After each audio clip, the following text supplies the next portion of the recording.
sermón 11 habla sobre el campo de acción del Espíritu y tu unción, mi unción.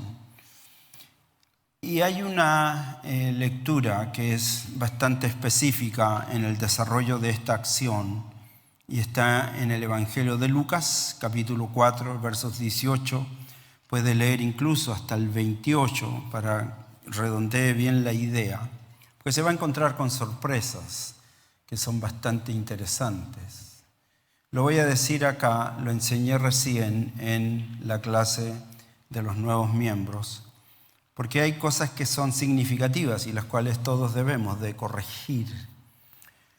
Hay un campo de acción en el cual nos vamos a meter de una forma mucho más perfecta.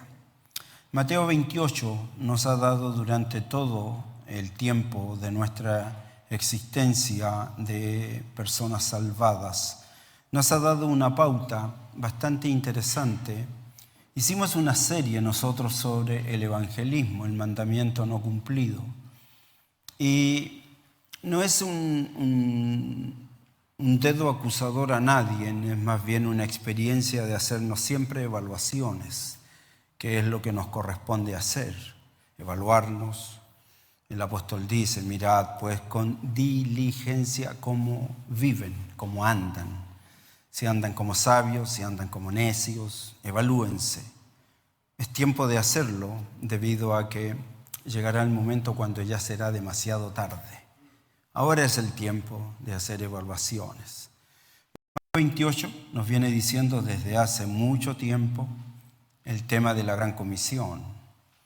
Y yo creo que ya incluso lo hemos aprendido, el mandamiento que dice que debemos, dice por tanto, debido a que hoy ustedes tienen la experiencia evangélica completa, el resultado de ellos es id, haced discípulos, enséñenles el evangelio. Y lo estamos perfeccionando a la luz de estos sermones, tomando la figura de Cristo, cuando se presenta Él en la sinagoga después de un año. Ahí tenemos el factor tiempo para nosotros, porque después de un año Cristo va a los suyos, a su tierra natal, y se encuentra con una experiencia bastante compleja con respecto a la gente. Lo mismo ocurre con nosotros y debemos hoy comenzar a definir con mucha precisión el campo de acción del evangelismo que debemos de llevar a cabo por medio de la predicación del Evangelio este año 2022. Pero mira, escucha bien esto. No solo debe ser un lindo pensamiento, sino nosotros debemos de ser determinantes. Debemos de tomar decisiones debido a que ya durante tanto tiempo hemos entrado al tema de conocer. Yo no sé cuántas horas estudio hemos realizado en este lugar y cuántas más realizamos fuera de las dependencias del santuario en nuestro tiempo en donde tenemos dedicación para poder conocer mucho más de la palabra del Señor. Eso nos ha llevado a tener una creencia, esto es en lo que yo creo y esto es en lo que yo confío. Ahora tenemos que llevarlo, aunque no digo que no lo hemos hecho, porque todos de alguna u otra forma hemos nosotros trabajado en la obra del Señor, pero ahora tenemos que ser más precisos. Por eso la importancia que yo les dije, mire, por favor, estudien bien este pasaje bíblico. Si no lo han hecho, bueno, lamentablemente no va a entender la forma de Dios. Porque que no sea un lindo pensamiento, sino que esto debe ser una decisión determinante, llevar a cabo lo que yo conozco, en lo que yo creo y en lo que yo confío, y debemos de llevarlo a la acción. Tenemos un gran recurso. Lo hemos venido escuchando durante todo este tiempo. Creo que la frase ha quedado grabada. Con espíritu y unción, ¿qué vas a hacer? Con espíritu y unción, ¿qué vas a hacer? Cuando hablamos de espíritu, estamos hablando que tenemos un gran recurso. Es el dinamos, es la dinamita, es la explosión de poder que está en nosotros. Y esto que está en nosotros, yo he escuchado sus oraciones, he escuchado sus disertaciones, tengo el currículum de sermones que hemos predicado.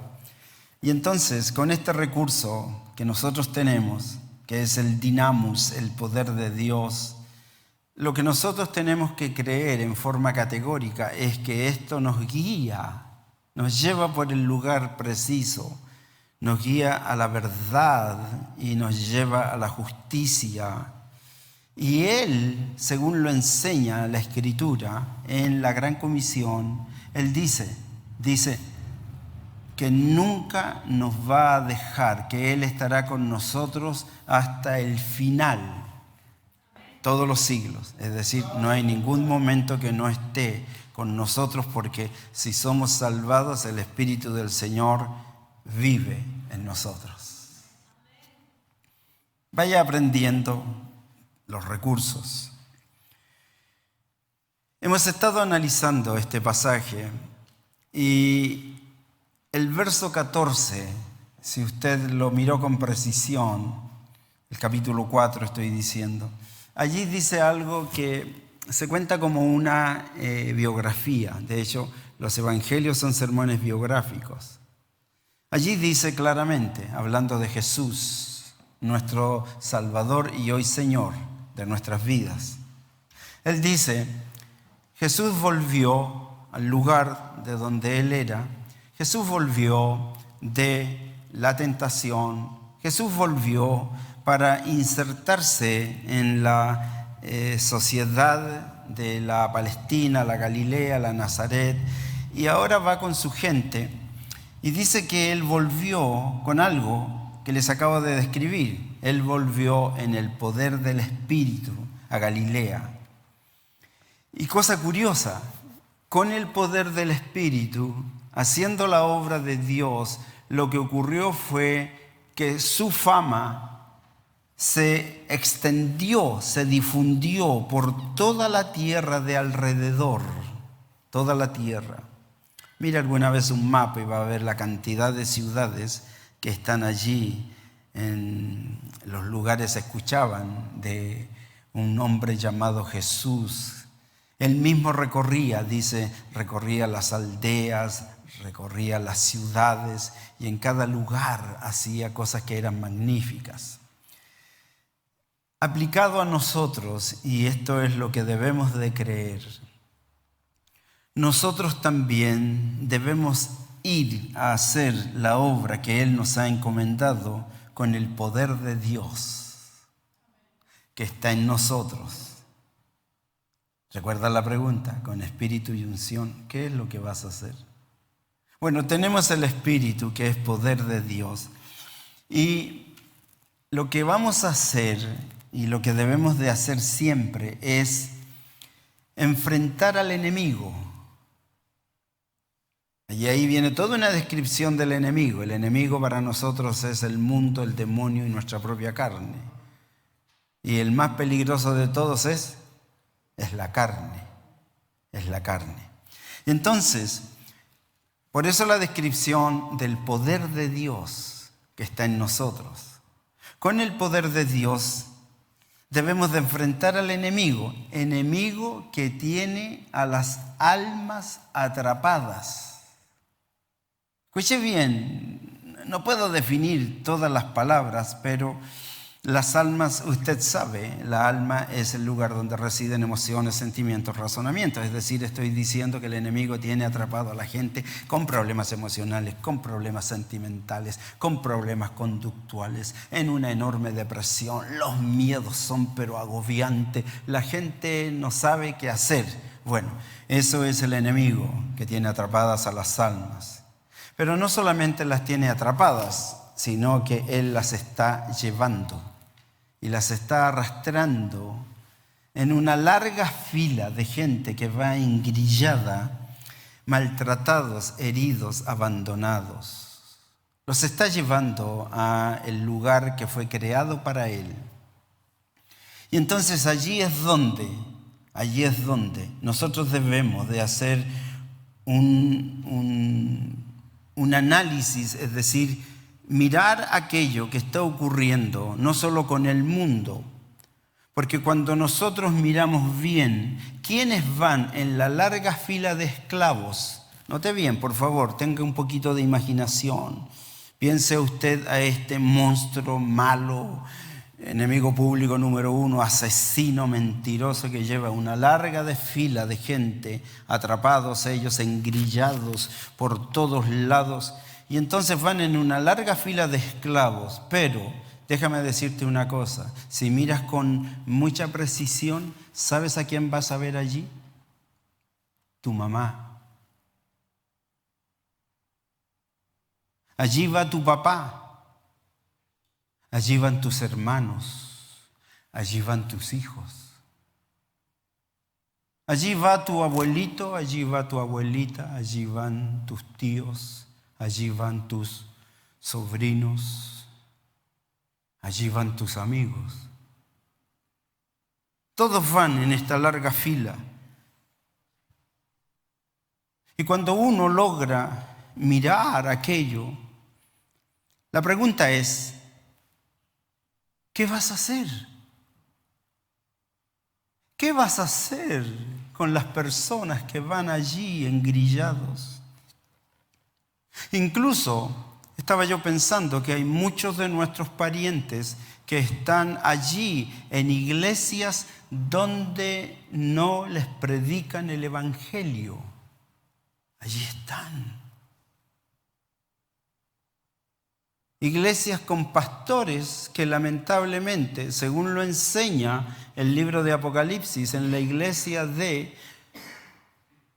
la Odisea, dice claramente, hay iglesias que se van a perder con pastor y todo.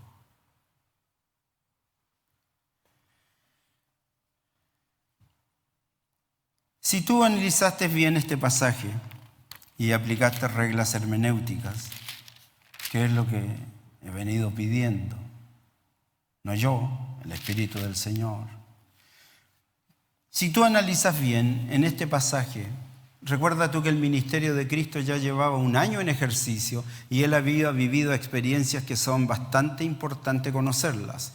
Porque aquí hay uno que se aplica a nosotros el día de hoy. Mira, después de la prueba que Jesús sufrió, como es el caso de la tentación, la cual tú conoces muy bien. Tú sabes que él, después de ser bautizado y entonces fue llevado por el Espíritu al desierto para ser tentado, para ser probado. No es porque él no pudiera y no supiera cómo, es porque él nos está dando a nosotros una gran lección para que podamos vivir la vida correctamente. Por eso la importancia de esto. Yo no me canso de decirles, hermanos, la Biblia, por favor, dedique tiempo. Entonces, en esta narrativa, en esta narración que él hace, Jesús vivió una prueba y tú la conoces, allí está en el desierto, siendo tentado.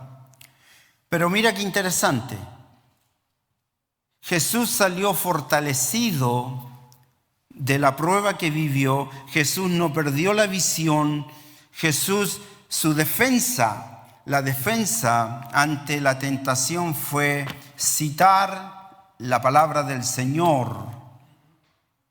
Ante las propuestas del enemigo, cualquiera sea, él citó la palabra del Señor. Entonces, no perdió la visión, se defendió con argumentos bíblicos. Y entonces, después de ello, él viene para llevar a cabo su ministerio con algo que es interesante, por favor, entenderlo. Dice, con el poder del Espíritu. Y entonces, cuando nosotros buscamos aplicaciones prácticas para nosotros en este tiempo, en este momento, también nosotros hemos estado viviendo un periodo de prueba, de tentación. El año 2019 hasta el año 2021, nosotros también hemos vivido un tiempo de prueba, de tentación. Ahora, ¿qué es el resultado de aquello que hemos vivido durante todos estos años? Te puedo hacer una descripción y un recuerdo que tú también estuviste viviéndolo conmigo.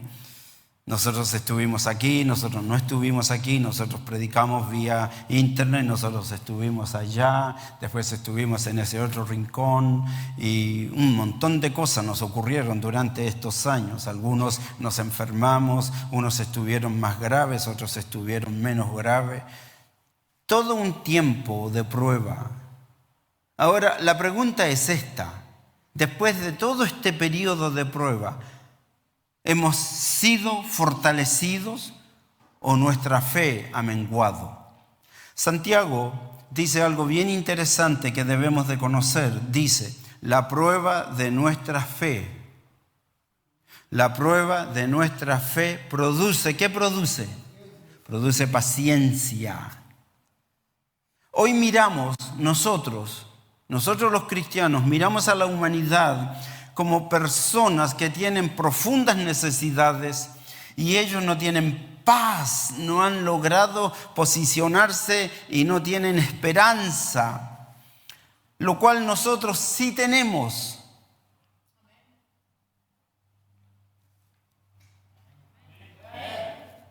Nosotros sí tenemos.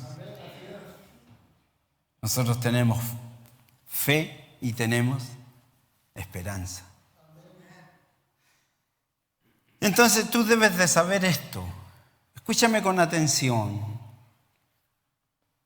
La tentación, la prueba a la cual hemos sido expuestos, ¿qué hizo de nosotros?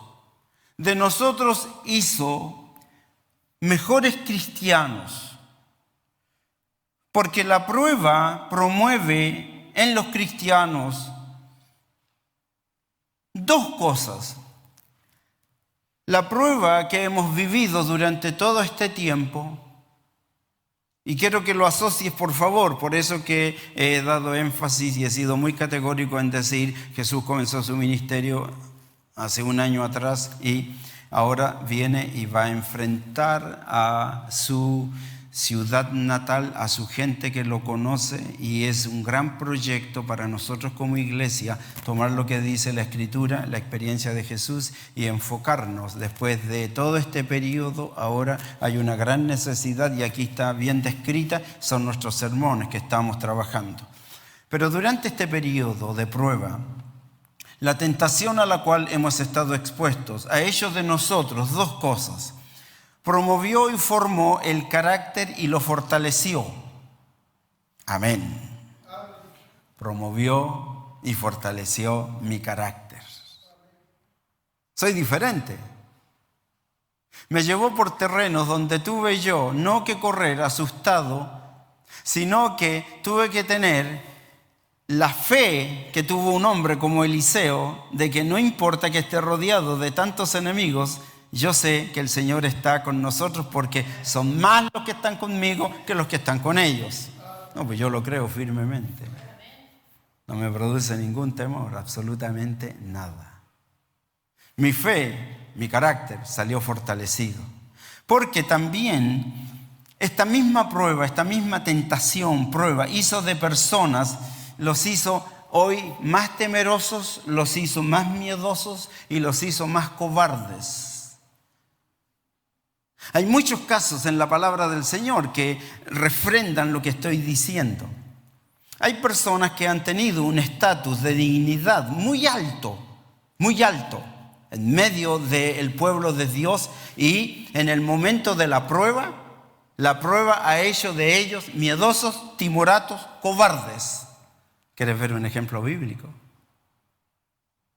Pues trasládate a lo que dice la Escritura y ve allí a las montañas y al valle donde está el ungido de Dios, un hombre llamado Rey Saúl, Y está mirando al enemigo y está escondido detrás de su ejército. Y todos los días el paladín de los filisteos venía y les enrostraba y les decía: ¿quién de ustedes quiere pelear conmigo? A ver, solo uno, vengan, o vengan todos.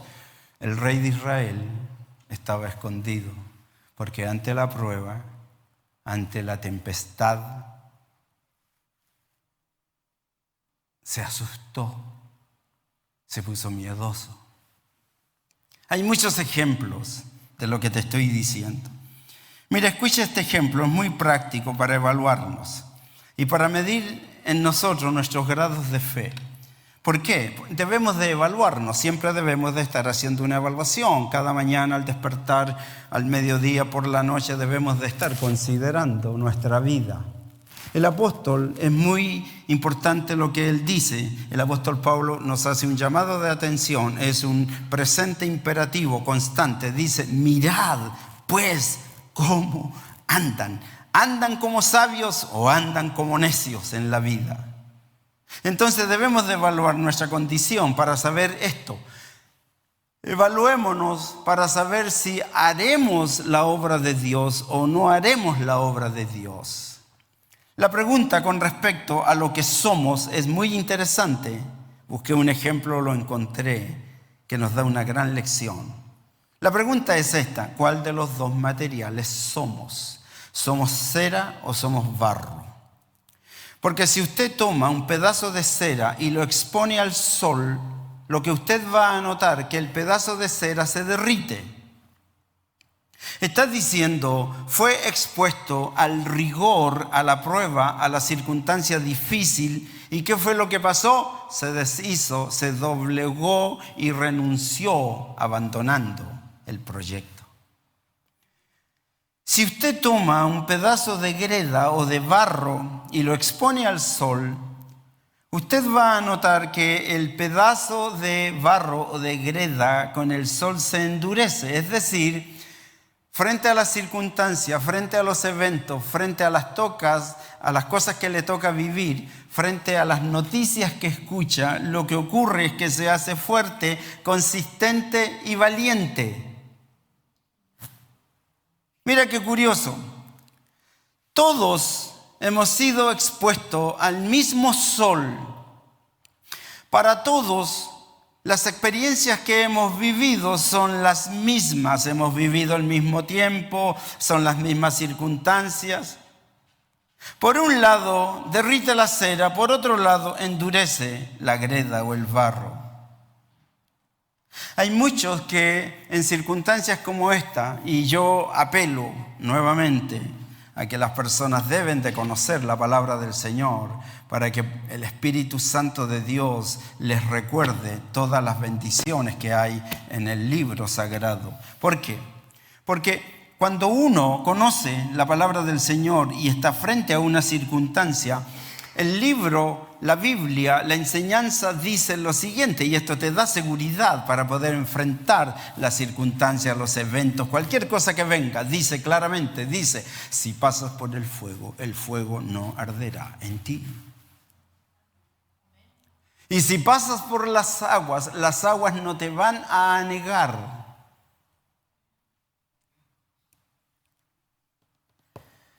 Es típico de los cristianos que sean, bueno, no sé si los cristianos, pero es típico de los discípulos de Jesús al menos, pongámoslos a ellos como ejemplo.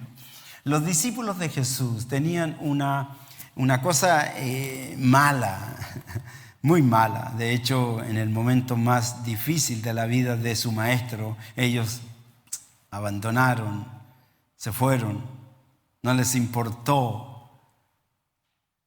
Fíjate que ellos, en una ocasión estaba leyendo yo que Jesús en medio de la embarcación, en medio del mar, en una embarcación donde iban todos ellos estaban expertos pescadores, estaban frente a esa circunstancia, evento que le había tocado vivir, estaban todos asustados, desesperados por lo que estaba ocurriendo. Y entonces despiertan a Jesús y Jesús los mira y les dice: ¿pero por qué están amedrentados? ¿Por qué tanto miedo? ¿Por qué frente a las circunstancias que les tocan vivir, la fe no aparece? Esto es muy importante ahora. La reacción que tengan las personas frente a la propuesta de hacer la obra de Dios, escucha bien, la determinación o la reacción que tengan las personas frente a la propuesta de hacer la obra de Dios no la determina el sol o la circunstancia, sino el hacer las cosas es por la condición, es por el carácter del elemento que está expuesto a llevar a cabo la acción. No es el problema la circunstancia. La circunstancia no puede hacer que tú dejes de hacer lo que Dios te manda a hacer. Esa es la circunstancia. Lo que importa es lo que Dios te ha pedido y lo que Él respalda y en lo que Él se involucra.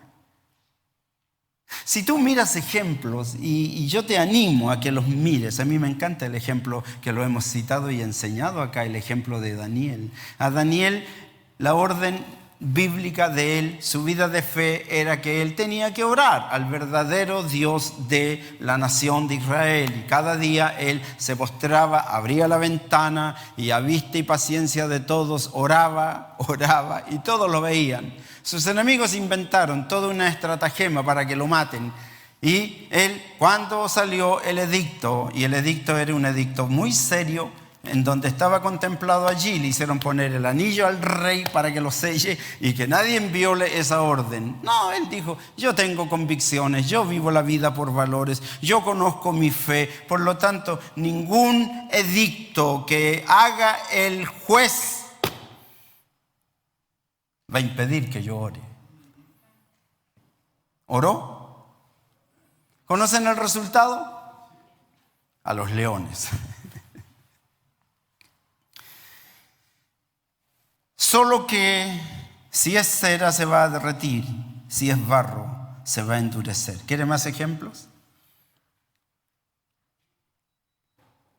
Príncipes de la nación de Israel, jefes de familia, personas que habían vivido experiencias extraordinarias en el desierto, habían visto cómo Él les había alimentado, cómo Él les había abierto el mar, cómo Él les había hecho brotar agua de la roca, un montón de cosas. Ellos tenían experiencias bastante significativas. Habían sido cubiertos de toda una circunstancia que les llevó a ver el poder de Dios y Dios cómo actuaba por medio de plagas, destruyendo a toda una nación. Así y todo, cuando llegó el momento en que ellos se van a insertar en la tierra que llevaba una bendición, esta es una tierra de bendición para ustedes. Ustedes van a vivir en casas que no construyeron, ustedes van a comer de plantíos que no plantaron, ustedes tienen la bendición del Señor. Manda a los líderes de la iglesia que vayan a estudiar y que analicen la tierra. Se fueron, volvieron. Tú conoces la historia.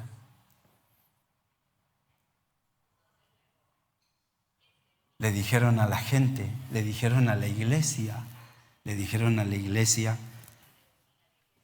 es un mundo peligroso.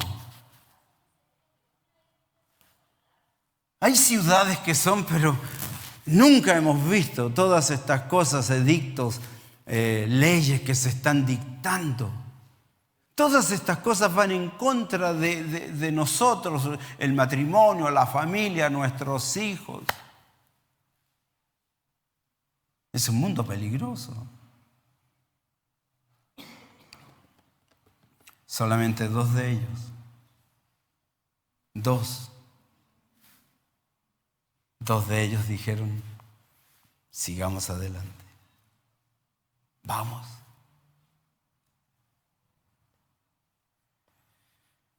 En estos días hemos aprendido, y quiero que creas con mucha seguridad, escucha bien, el Espíritu de Dios está con nosotros. Y ese Espíritu de Dios que está con nosotros nos ha dado unción. unción. Nos ha vuelto a la comunión, a la moralidad, a la racionalidad, para que podamos hacer lo que el hombre no hizo y abandonó su responsabilidad. Para que nosotros podamos insertarnos en la tierra y trabajar en ella y multiplicar nuestro ministerio y tener un juicio adecuado de las cosas y tener señorío sobre las cosas y que ninguna de ellas venga a nosotros a rebajarnos. Cosa interesante, mira, hay que ver cada detalle. Por eso les dije, yo no sé si ustedes lo han hecho, yo les dije estudien el pasaje bíblico. Míralo, otra cosa que dice interesante el pasaje bíblico. Dice, la fama de Jesús por lo que hacía. ¿Qué es lo que hacía Jesús? Predicaba, educaba y sanaba. La fama de Jesús por hacer estas cosas se difundió por todas las ciudades. ¿Qué nos enseña esto? Que al igual nosotros, con espíritu y unción de verdad, la fama por la predicación, la fama por la educación, la fama por la enseñanza, a través de todos los medios, incluida la internet, llevaremos el evangelio y seremos conocidos en el mundo.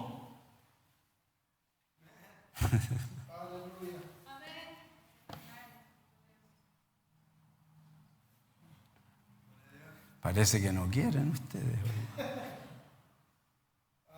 Yo tenía la intención, mira, y no es, se llama aspavientos de grandeza, ninguno para mí, toda la gloria es de Dios. Me escribió un pastor, me mandó una tarjetita y él me dice, Moisés, muchas gracias, porque tú no sabes la cantidad de gente que el ministerio tuyo ha bendecido en el mundo. Fíjate. Por eso que yo me tomo de esto y yo digo, la fama de Jesús, que recorría todas las ciudades, que el apóstol escribió, que la palabra no está presa, déjenla que corra, déjenla que vaya, mándenla. Yo te escribí y te dije, con espíritu y unción, comparte el póster del sermón. No hay eco. A todos tus amigos allí, ponle. Estás cumpliendo la gran comisión. No hay eco. La fama de Jesús, el cual predicaba, educaba, sanaba, se difundió por todas las ciudades. ¿Qué es lo que nos enseña eso? Al igual nosotros con espíritu y unción, de verdad, la fama por la predicación, por la educación, por la enseñanza a través de todos los medios, incluido la internet, llevaremos el evangelio y seremos conocidos en el mundo. ¡Aleluya! ¡Gloria a Dios! En el mundo.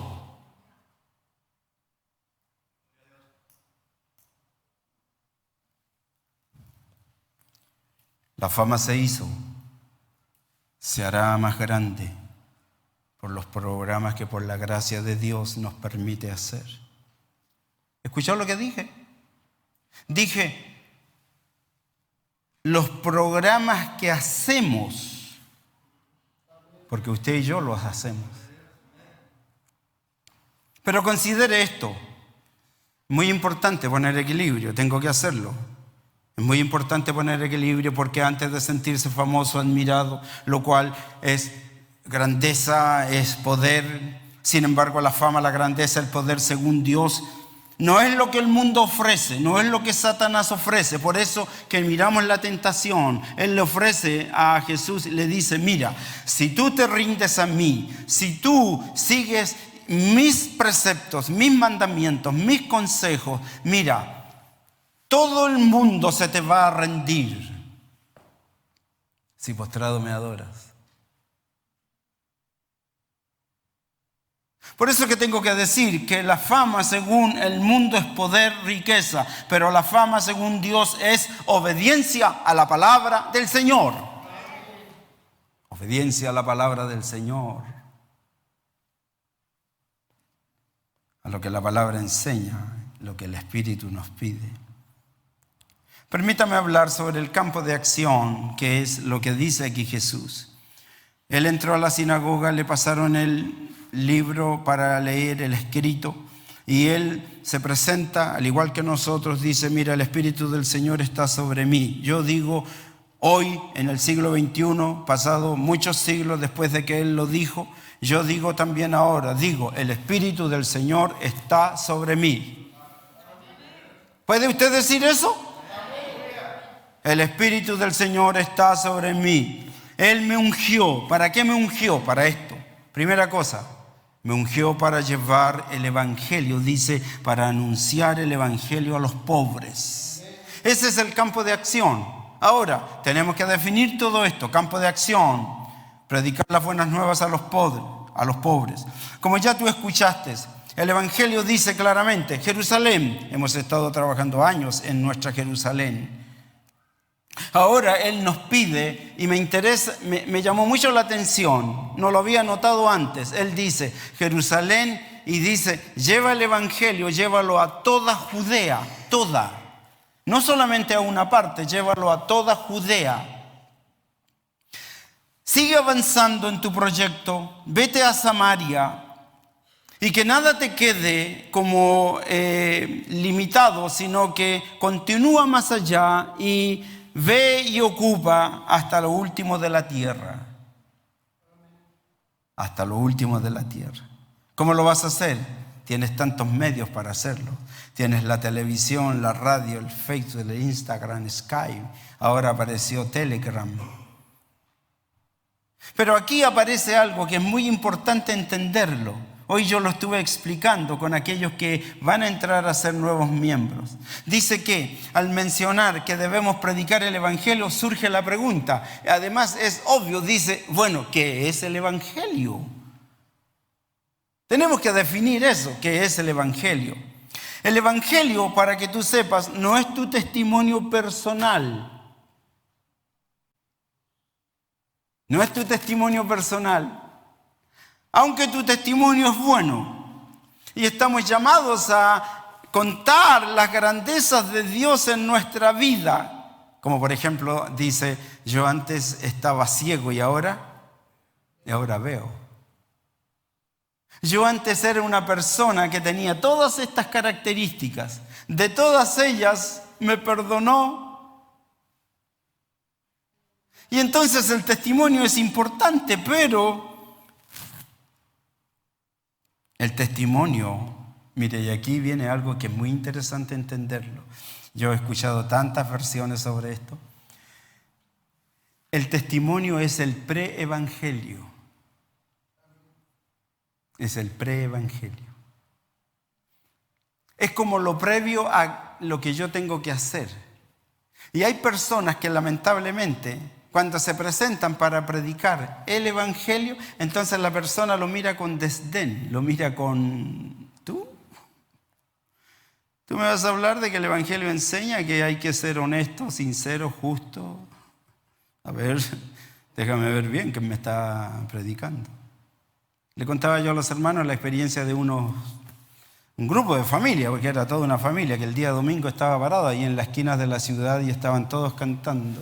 Y cantaban una canción que decía, trigo soy del granero del Señor, del Señor. Y una mujer dijo, si yo fuera evangélico, ¿sería como ellos? Por ello yo no quiero entrar a tu iglesia, porque esa gente que se para a predicar allí en las esquinas de la ciudad viven una vida licenciosa. Con la misma guitarra que el día domingo cantan al Señor, el día sábado están metidos allí, en la cantina. El testimonio es pre-evangelio.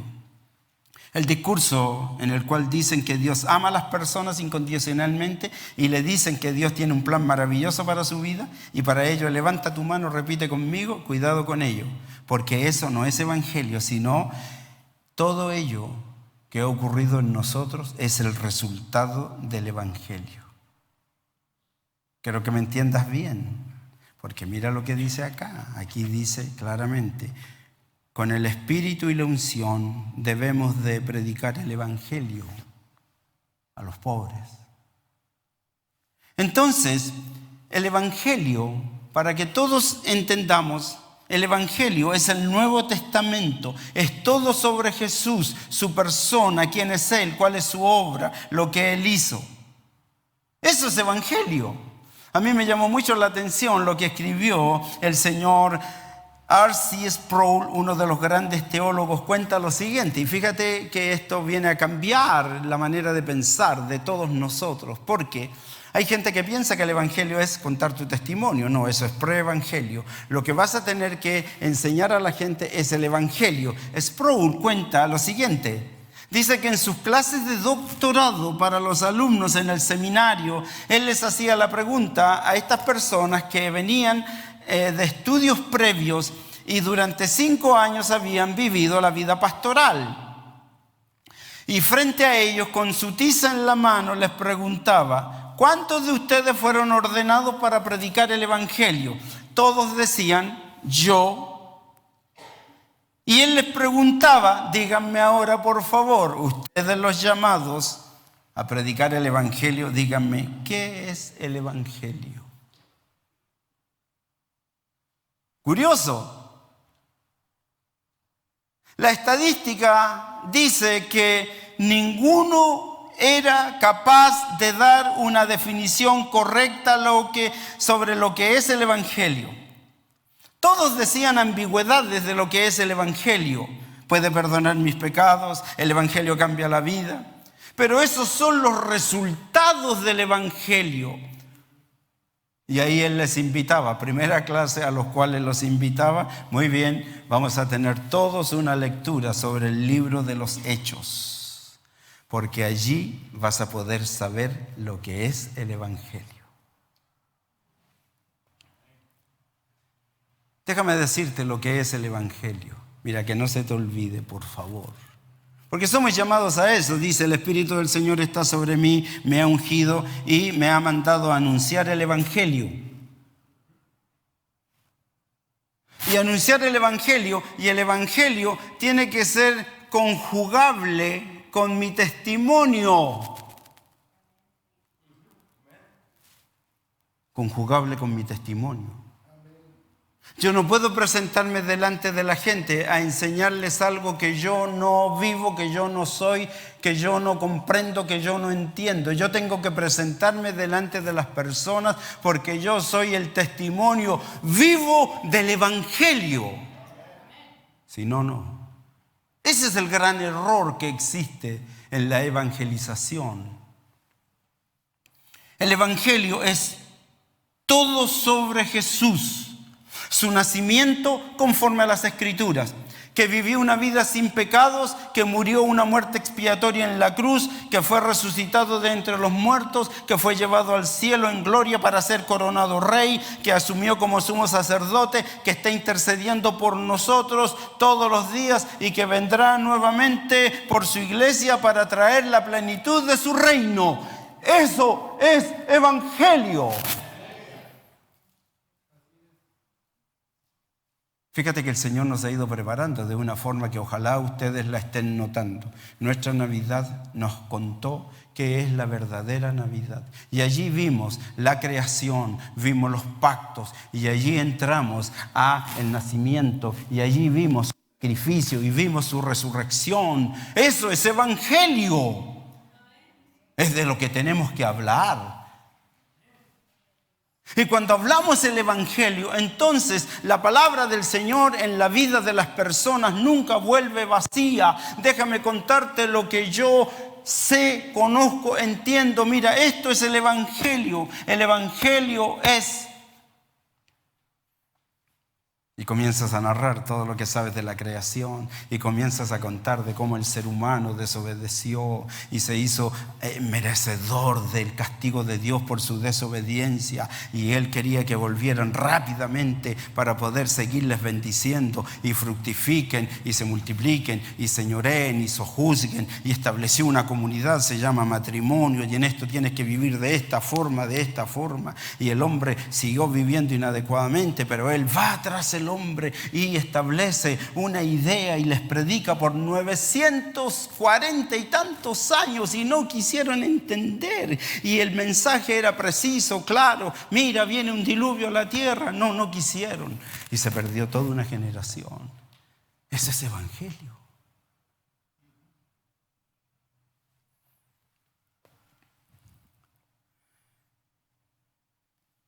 El primer mandamiento del discurso de Jesús dice: vamos entonces a predicar el evangelio a los pobres. Aparece otro concepto que hay que entender. Si usted tiene dificultad para poder enseñar el evangelio, haga como Mateo, pero haga algo. Mateo recién nuevecito, recién. El Señor Jesús le había dicho, pasando por detrás de él, le dijo: Mateo, ven y sígueme. Mateo lo siguió y fue impactado por el mensaje, pero no tenía mayor conocimiento. Pero sí él tenía una estrategia, y una estrategia realmente brillante, me parece a mí, es que él invita a sus amigos y le dice: amigos míos, vengan, les quiero preparar una rica comida, vamos a comer no sé qué, pero vamos a comer algo.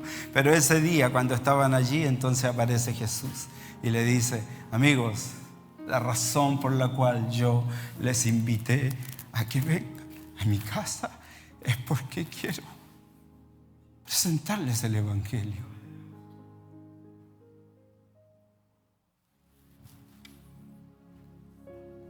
El pobre, para que me entiendas, en su definición más exacta, el pobre es aquel que se encoge, aquel que está acobardado. La pobreza, mirado bíblicamente, es la imagen de un mendigo. Es un mendigo que se oculta. Es un mendigo que ha sido destituido y fue puesto allí en una esquina de la ciudad mendigando. Pero él tiene una particularidad: cubre su rostro para no ser reconocido, y él esconde su identidad. Ese es un pobre. Y Jesús dice: vayan con ellos, predíquenles el evangelio. La pobreza del alma es tan vergonzosa porque ha llegado al punto que la persona se siente destituida, está en bancarrota total, no tiene recursos, sus facultades están anuladas, desconocidas y muy mal usadas. Y entonces las buenas nuevas, el evangelio que nosotros tenemos, es para la gente que está destituida, la gente que no tiene nada. Espiritualmente hablando, está hablando de una persona que reconoce que no tiene nada de qué presumir. Esas personas que viven en esta condición, a los ojos de Jesús, en su evangelio, Él dice algo que es realmente una lección. Él dice: ¿sabes qué? Estos que están allí acongojados, encogidos, que no tienen nada de qué jactarse, que están puestos allí en un lugar donde ni siquiera se quieren mostrar, cubren su vida, no quieren que nadie los conozca, los vea, no quieren contar sus experiencias, están sufriendo, tienen dolor profundo. Bueno, Él dice: estas personas son bienaventuradas. A los ojos de Dios son bienaventurados los pobres. ¿En qué? En espíritu. No en dinero, sino en espíritu. Son pobres mendigos, lejos de toda relación de su Creador, pero pueden recibir el cielo por heredad. Mira, es súper importante y yo espero, oro al Señor cada día, que cada uno de ustedes pueda entender lo que enseña la palabra del Señor. Porque si no hay una claridad respecto a esto, entonces no habrá una acción como corresponde, será solo un lindo pensamiento que pueden recibir ellos por medio del Evangelio. Son consolados en su pobreza. Se produce en ellos un cambio con el Evangelio. No con el testimonio, con el Evangelio. Llegan con nosotros para que les enseñemos el Evangelio. ¿Qué Evangelio? El Evangelio que está aquí, completo.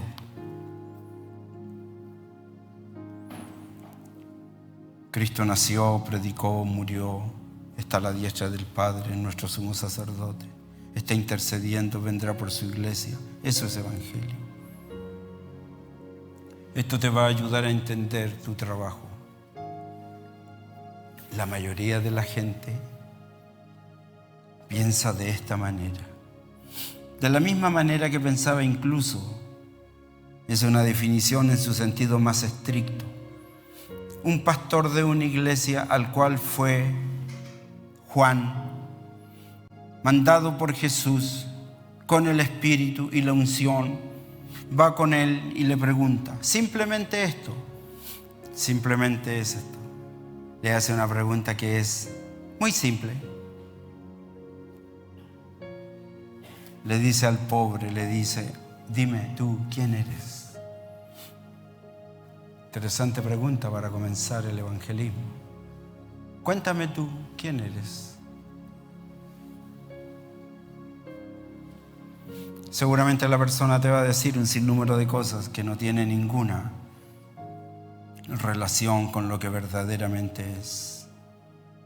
En el sentido más estricto le preguntó Juan al pastor y le dice, dime tú quién eres. Y él le respondió, mira, yo soy rico, yo me he enriquecido, yo no tengo necesidad de nada. Sin embargo, la respuesta es evangelio.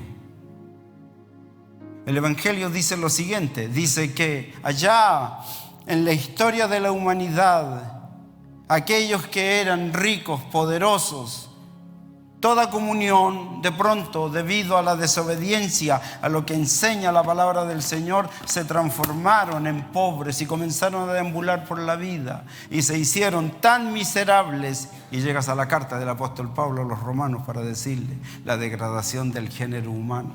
Y tú mira la realidad del mundo, cómo la inmoralidad ha hecho su estación en la tierra. Y mira tú cómo la corrupción del mundo, y mira tú, todo eso nos afecta. Evangelio. El gran problema, y sí es un gran problema,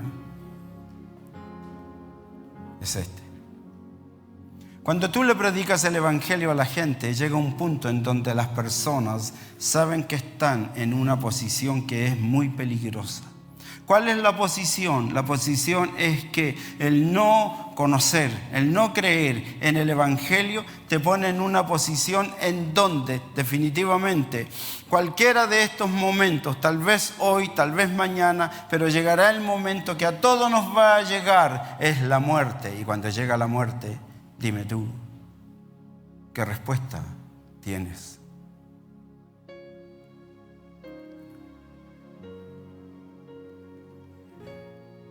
Mucha gente no se deja ayudar porque no les presentan el evangelio.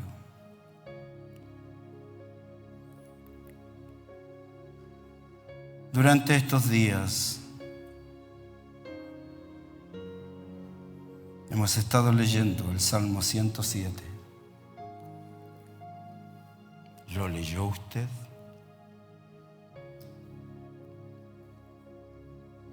Tal como dice el salmista, así viven, así vivíamos. Él dice, anduvieron perdidos por el desierto, por la soledad vivieron sin camino, sin hallar ciudad donde vivir. Hambrientos y sedientos, su alma desfallecía en ellos. Este es el punto. Entonces clamaron a Jehová en su angustia, y Él los libró de sus aflicciones, los dirigió por camino derecho, para que viniesen a ciudad habitable. Cuando eso ocurre, entonces alaben la misericordia de Jehová, sus maravillas, para con ustedes, los hijos de los hombres, porque es Dios quien sacia el alma menesterosa y llena de bien el alma hambrienta. Escúchame bien. El mandamiento inicial para nuestro trabajo, con espíritu y con unción, deben de predicar el evangelio a los pobres. Ellos no saben que son pobres. Ellos creen que son ricos. Ellos no saben que son desventurados, que son miserables. Ellos no saben que son ciegos. Ellos no saben que ellos son aquello. Hay que decirles por la predicación del evangelio. No insultarlos, decirles el evangelio. El evangelio dice esto, dice que el ser humano llegó al punto, el momento en que hizo lo que no corresponde y comenzó su peregrinaje por los siglos, y actualmente viven en una sociedad que es violenta, que es corrupta, que es inmoral, que es indiferente y que tiene ingratitud. Esa es la condición del mundo. Y en esta condición dice el evangelio que vendrá el que sacará de este lugar a la iglesia y la llevará a su gloria, según lo enseña el evangelio. ¿Sabes lo que va a ocurrir cuando prediques el evangelio? ¿Tú conoces la historia de Pedro cuando predicó en el pórtico de Salomón? ¿Quién la conoce? Pedro predicando en el pórtico de Salomón el evangelio. Él narró lo que yo te acabo de decir, toda la escritura, y habló sobre este Cristo que vino, que nació, que murió, que resucitó, que está sentado a la diestra de Dios Padre, que desde allí vendrá a juzgar a los vivos y a los muertos, que la iglesia será levantada.